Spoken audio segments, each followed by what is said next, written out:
కళావాచస్పతి జగ్గయ్య విమర్శించటానికి వీలులేని విలక్షణమైన నటుడు, బహుముఖ ప్రజ్ఞాశాలి. ఈ వీడియోలో మనం జగ్గయ్య గారి గురించి సమగ్రంగా తెలుసుకుందాం. మిత్రులారా, నా పేరు వేణుగోపాల్ సూర్యదేవర. తెలుగు సినిమా రంగస్థల నటుడు, జర్నలిస్టు, కవి, మాజీ పార్లమెంటు సభ్యులు, విద్యావేత్త, all India radio news reader, ఇంకా మంచి చిత్రకారుడు, ఆస్ట్రాలజీ తెలిసిన అంటే జ్యోతిష్యంలో మంచి అభినవేశం ఉన్నవారు జగ్గయ్య. ఈయన బహుముఖ ప్రజ్ఞాశాలి, ఆంగ్లం మీద తెలుగు మీద మంచి పట్టు ఉన్న నటుడు. ప్రొనౌన్సియేషన్లో కానీ భావ ప్రకటనలో కానీ ఒక వైవిధ్యమైన సరళిని కలిగి ఉన్న నటుడు. డిసెంబర్ 31, 1928 సంవత్సరంలో గుంటూరు జిల్లా తెనాలికి దగ్గరలో ఉన్న మోరంపూడి గ్రామంలో ఒక ధనవంతుల కుటుంబంలో జన్మించారు. 11 సంవత్సరాల వయసులోనే లవుడుగా రంగస్థల ప్రవేశం చేశారు. ప్రారంభంలో వీరు అంటే విద్యను అభ్యసించే టైంలో కాంగ్రెస్కి అనుబంధంగా పనిచేశారు. ఇంటర్మీడియట్ తర్వాత పలు పత్రికలకు జర్నలిస్టుగా పనిచేశారు, పాత్రికేయులుగా. ముఖ్యంగా ఆంధ్ర రిపబ్లిక్ అనే ఆంగ్ల వారపత్రికకు ఎడిటర్ అంటే సంపాదకులుగా జగ్గయ్య గారు పనిచేశారు. తర్వాత ఇంటర్మీడియట్ తర్వాత గుంటూరు ఏసీ కాలేజీలో వీరు జాయిన్ అవ్వటం జరిగింది. గుంటూరు ఏసీ కాలేజీలో చదువుతున్నప్పుడే ఎన్టీఆర్ గారితో, ముక్కామల, ఇంకా మరికొంతమంది అగ్ర నటులతో వీరికి పరిచయం ఏర్పడింది. వీరితో కలిసి ఎన్నో నాటక ప్రదర్శనలు ఇచ్చారు. ఎన్నో నాటక కంపెనీల తరపున కూడా వీరు ఎన్నో నాటకాలు ఆంధ్రదేశం అంతా పర్యటించి ప్రదర్శించారు.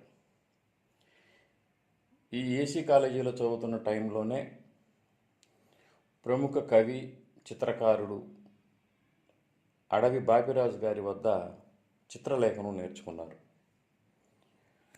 తర్వాత అంటే విద్యాభ్యాసం అనంతరం కొంతకాలం వీరు ఉపాధ్యాయ వృత్తిలో కొనసాగారు. తరువాత వీరు ఆల్ ఇండియా రేడియోలో న్యూస్ రీడర్గా కొంతకాలం పనిచేశారు. ఆల్ ఇండియా రేడియోలో న్యూస్ రీడర్గా పనిచేసినప్పుడు వీరికి విపరీతమైన ఖ్యాతి లభించింది.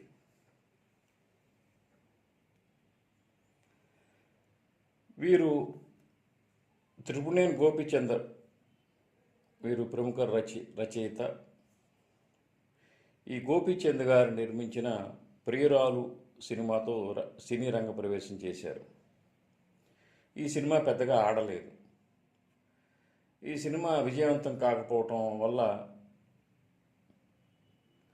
జగ్గయ్య గారికి అవకాశాలు రాలేదు. ఈ సినిమాలో నటించిన తర్వాత ఎలాగైనా సినీ రంగంలో స్థిరపడాలనే ఉద్దేశంతో చేస్తున్న న్యూస్ రీడర్ ఉద్యోగానికి, అప్పుడు వీరు ఆల్ ఇండియా రేడియోలో ఢిల్లీలో తెలుగు వార్తలు చదువుతూ ఉండేవారు. ఆ కాలం వారందరికి కూడా జగ్గయ్య గారి కంఠం సుపరిచితమే. సినీ రంగంలో స్థిరపడాలనే ఉద్దేశంతో చేస్తున్న న్యూస్ రీడర్ ఉద్యోగం, ఆల్ ఇండియా రేడియో ఉద్యోగానికి రిజైన్ చేసి చెన్నై వచ్చారు. అనంతర కాలంలో వీరికి అర్ధాంగి, బంగారు పాప వంటి సినిమాల్లో అవకాశాలు లభించాయి. ఈ సినిమాలు విజయవంతం అవ్వటం వల్ల జగ్గయ్య గారికి మంచి పేరు ప్రఖ్యాతులు లభించాయి. దానికి అనుగుణంగా వారికి మరిన్ని అవకాశాలు వారికి రావటం జరిగింది. ముఖ్యంగా 1950, 1975 సంవత్సరాల మధ్య వీరి సినీ కెరియర్ బాగా ఉచ్చ దశలో ఉన్నది. ఆ తర్వాత కూడా వీరు చాలా చిత్రాల్లో నటించడం జరిగింది.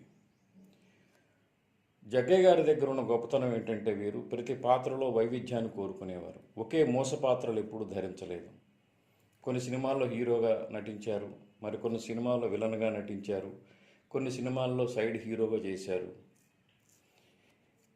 మరికొన్ని సినిమాల్లో క్యారెక్టర్ ఆర్టిస్ట్గా కూడా పనిచేశారు. ఈ విధంగా ఒకే మోస పాత్రలకు పరిమితం కాకుండా వీరు నటనలో వైవిధ్యం కోసం పరితపించారు. ముఖ్యంగా విలన్గా నటిస్తున్నప్పుడు చాలా సింపుల్గా, సౌమ్యంగానే తన నటనను ప్రదర్శించేవాళ్ళు. విలన్లు కూడా సాధారణ మనిషిలానే కనిపిస్తారనే ఉద్దేశంతోనూ ఆ విధంగా వారు నటించేవాళ్ళు. విలన్లు అంటే క్రూరత్వంతో నిండి ఉండటం, పెద్ద పెద్దగా అరవటం, వికృత చేష్టలు చేయటం, ఇటువంటి ఏమి లేకుండా సాధారణ మనుషుల్లాగానే వాళ్ళు ఉంటారని, వాళ్ళ ఆలోచనలు మాత్రమే క్రూరత్వంతో నిండి ఉంటాయనే ఉద్దేశాన్ని జగ్గయ్య గారు కలిగి ఉన్నారు. వీరు విలన్ పాత్రలు చేసినప్పుడు కూడా ఆ రకంగానే వీరు నటించారు.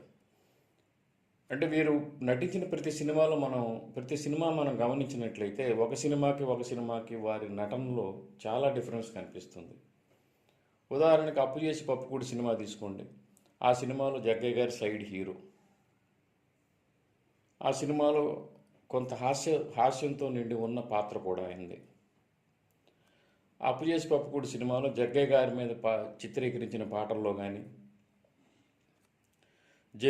జమునతో సంభాషించిన విధానంలో కానీ, ఇతర నటీనటులతో ఆ సినిమాలో వారు నటించిన తీరు కానీ మనం చూసినట్లయితే చాలా హాస్యం గోచరిస్తూ ఉంటుంది. వారి హావభావాలు కూడా చాలా చక్కగా ఉన్నాయి. అదే జగ్గయ్య గారు ఆత్మబలం సినిమాను మనం గమనించినట్లయితే ఒక మానసిక సమస్యతో బాధపడే వ్యక్తి పాత్రలో చాలా అద్భుతంగా నటించారు. అంటే ఒక సైకలాజికల్ ఇంబ్యాలెన్స్ ఉన్న యువకుడి పాత్రలో చాలా అద్భుతంగా నటించారు. ఈ విధంగా ప్రతి పాత్రలో కూడా వైవిధ్యాన్ని కనపరుస్తూ ఉండేవాళ్ళు. వీరు సినిమాల్లో విలన్గా నటించినా కానీ సాధారణంగానే కనిపించేవారు. వారి ఆలోచనలోని క్రూరత్వం ఉంటుందనే భావనలో మాత్రమే వీరు ఉండేవారు. ఈ జగ్గయ్య గారికి చాలా సినిమాలు మంచి పేరు తెచ్చిపెట్టాయి.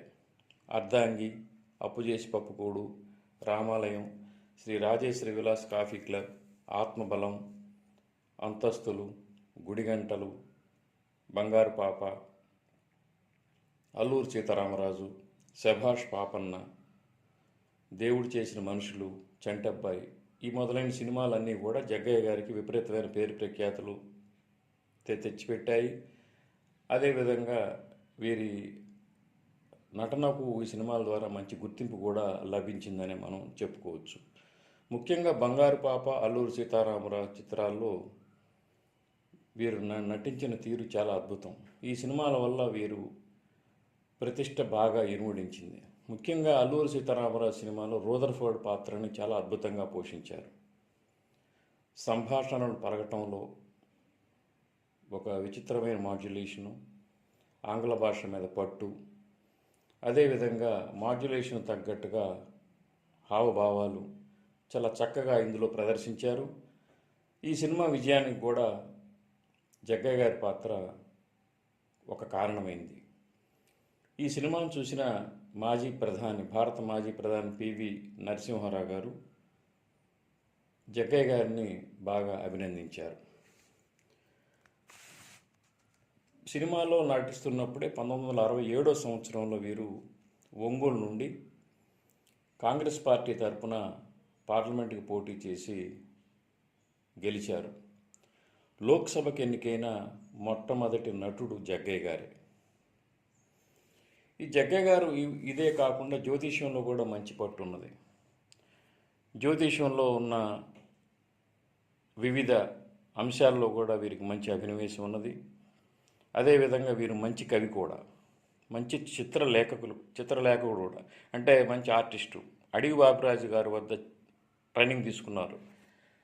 అదేవిధంగా వీరు మంచి కవి. రవీంద్రనాథ్ ఠాగూర్ రచించిన గీతాంజలిని రవీంద్ర గీత అనే పేరుతో తెలుగులో అనువదించారు. అదేవిధంగా రవీంద్రనాథ్ ఠాగూర్ రచించిన సాక్రిఫైస్ అనే నాటికను బలిదానంగా తెలుగులోకి ట్రాన్స్లేట్ చేశారు. జగ్గయ్య గారు నటుడే కాకుండా డబ్బింగ్ ఆర్టిస్ట్ కూడా. దాదాపు 100 సినిమాలకు వీరు గాత్రదానం చేశారని డబ్బింగ్ ఆర్టిస్ట్గా పనిచేశారు. ముఖ్యంగా శివాజీ గణేషన్ తెలుగు సినిమాలన్నింటికి కూడా వారికి జగ్గయ్య గారే గాత్రదానం చేసేవారు. ఇటీవల వచ్చిన జురాసిక్ పార్క్ సినిమాలో రిచర్డ్ అటెన్బరో కూడా గాత్రదానం చేశారు. 1992 సంవత్సరంలో ఇండియన్ గవర్నమెంటు అంటే కేంద్ర ప్రభుత్వం పద్మభూషణ్తో జగ్గయ్య గారిని సత్కరించింది. ఢిల్లీ సంస్కృత విద్యాలయం వారు కళా వాచస్పతి అనే బిరుదుతో వీరిని సత్కరించారు. తెలుగు యూనివర్సిటీ హైదరాబాద్ వారు డాక్టరేట్ ప్రదానం చేశారు జగ్గయ్య గారికి. ఆంధ్ర యూనివర్సిటీ వారు కళా ప్రపూర్ణ అనే బిరుదుతో సత్కరించారు. తమిళనాడు గవర్నమెంట్ కలైమామణి బిరుదుని ప్రసాదించింది. ఈ విధంగా జగ్గయ్య గారు బహుముఖ ప్రజ్ఞాశాలి. చాలా రంగాల్లో వీరికి మంచి అభినవేశం ఉన్నది. చివరికి వ్యాపార రంగంలో కూడా ప్రవేశించి దాంట్లో కూడా విజయాన్ని సాధించారు.